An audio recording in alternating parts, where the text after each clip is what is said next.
ये बजट मुंगेरी लाल के हसीन सपने की तरह है, 15 लाख की तरह जुमला देने की तरह है। इसलिए सभापति में तो मैंने कहा ये बजट का संबंध वित्त से नहीं है, इस बजट का संबंध कुर्सी से है। और ये बजट देश के 140 लाख करोड़ जनता के लिए नहीं है, ये सत्ता के लिए है, सत्ता के लिए है। ये बजट कुर्सी के लिए है। मंत्री जी कल बजट पेश कर रही थी तो मैं बहुत उत्सुक था और एक्साइटेड भी था सर्वोच्च पंचायत में जिस प्रकार बजट आने चाहिए। लेकिन कल 2-3 बातें बड़ी अजीब से मुझे लगी कि जनरली मैं जानता था कि बजट का संबंध वित्त से होता है, लेकिन कल मैंने देखा बजट का संबंध कुर्सी से है। दूसरी बात, यह बजट जनरली पूरे देश के लिए 140 करोड़ जनता के लिए नहीं है, यह सत्ता के लिए बजट था। अध्यक्ष महोदय होना चाहिए था जनता के लिए, लेकिन कल जो प्रस्तुत किया वो सत्ता के लिए है। और इसलिए मैंने कहा इसका संबंध वित्त से नहीं है, कुर्सी से है। सभापति महोदय, सामान्यतः हम लोग सारे लोगों को अच्छी चीजें पसंद आती है और यही एक कारण है कि मोदी जी की सरकार ने कांग्रेस पार्टी की 5 गारंटी योजना की उन्होंने कॉपी की है। न्याय पत्र गारंटी, पहली नौकरी पक्की। लेकिन सभापति महोदय, यह यथार्थ से कोसों दूर है। इसलिए कोसों दूर है कि बजट का प्रावधान इन्होंने 10,000 करोड़ का रखा है और शेष राशि कंपनियों के CSR फंड से न मन तेल होगा न राधा नाचेगी। और तो और 1 करोड़ इंटर्नशिप की अगर इन्होंने बात की है तो हर कंपनी को 20,000 इंटर्नशिप ये हमें सृजित करने बनाने पड़ेंगे, ये देने पड़ेंगे। अध्यक्ष महोदय, अच्छी चीजें ग्रहण की जाती है, अच्छी चीजें चुराई नहीं जाती है और भारतीय जनता पार्टी ने चुराई है। इसलिए इसमें खामियां या त्रुटि होना स्वाभाविक है। सभापति महोदय, भारत एक कृषि प्रधान देश है, लेकिन कल पता चला भारतीय जनता पार्टी ने इसे कुर्सी प्रधान देश बना दिया है। मैं इसलिए इस बात को कह रहा हूं कि जहां 2019 और 20 में कुल बजट जो कृषि का हिस्सा था 5.44% था और अभी 3.15% ये डाउन किया जा रहा है। सभापति महोदय, साथ ही साथ 22 और 23 में जो कृषि का विकास दर वो 4.7 था और 23 और 24 में 1.4। सभापति महोदय, और इसलिए लगातार हमारे सदस्यों ने भी कहा जो MSP की बातें हैं, कानूनी दर्जा उसके बारे में मौन, ऋण माफी उसके बारे में मौन।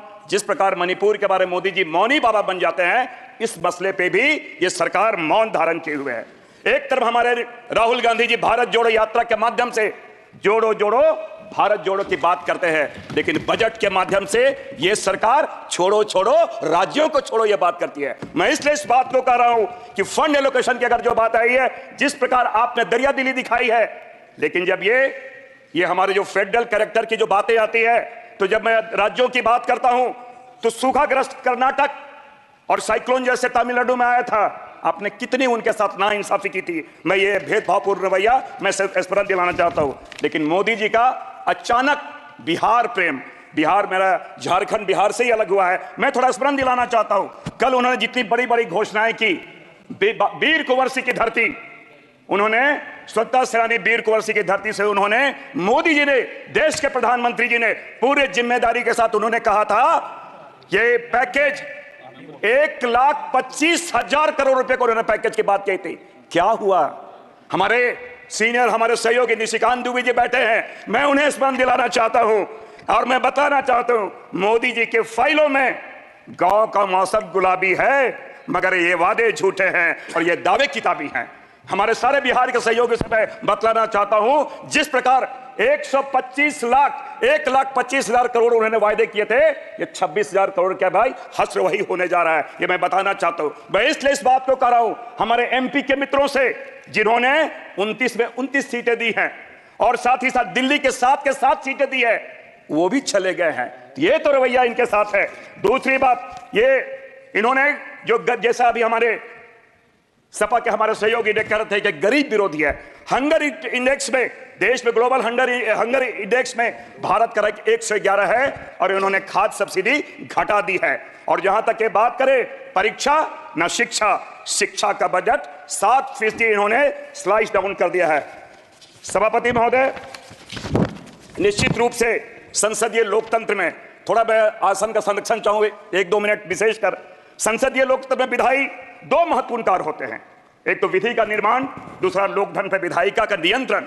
विधि का निर्माण अगर हो जाता है तो इस पे कभी कभी न्यायालय उस पर हस्तक्षेप भी करती है, लेकिन लोकधन पर संसद का सबसे महत्वपूर्ण दायित्व है कि सरकार द्वारा किए गए खर्च एवं प्रस्तावित योजनाओं के क्रियान्वयन पर सतत नियंत्रण रखे।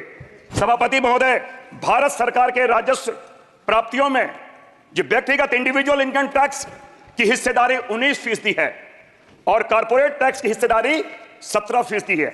और यह तब है सभापति महोदय जब कॉर्पोरेट टैक्स पे भारी राहत दी गई थी 2019 में, लेकिन और इस पे सरकारी खजाने में 1,45,000 करोड़ का राजस्व नुकसान प्रति वर्ष हो रहा है। ये इसलिए दिया गया था, ये रियायत इसलिए दी गई थी कि रोजगार का सृजन हो, लेकिन ऐसा नहीं हुआ। रियायत के बावजूद ना तो निजी निवेश बढ़ा और ना रोजगार का सृजन हुआ। सभापति महोदय, कॉर्पोरेट टैक्स में जो कटौती के बजाय कंजम्पशन बूस्ट पर अगर एक चौथाई भी राशि को अगर सालाना लगा देते तो और घरेलू खपत हमारे उसमें कमी नहीं आती, खर्च में कमी नहीं आती और निश्चित रूप से इसमें हमारा अर्थव्यवस्था सुदृढ़ होता। आज जो घरेलू खपत खर्च में जो गिरावट आई है सभापति महोदय, ये इनकम स्टेट को कहीं ना कहीं परिलक्षित करती है। अध्यक्ष महोदय, हम जानते हैं कि इकोनॉमी में कैपिटल एक्सपेंडिचर के परिणाम ज्यादा रिटर्न देने वाले होते हैं और अभी बजट में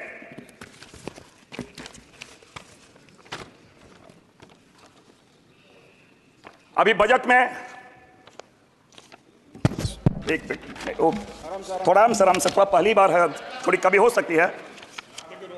ओके, अभी बजट में 11 लाख, आराम से आपको तो सपोर्ट करना चाहिए क्योंकि नए सदस्य आए हैं तो बात सपोर्ट करना चाहिए। यही आपकी गंभीरता पता चल रहा है और यह पता चलता है किस प्रकार आप तोड़ो कर रहे हैं, हिसाब से आपके संस्कार आपके व्यवहार से परिलक्षित हो रहा है।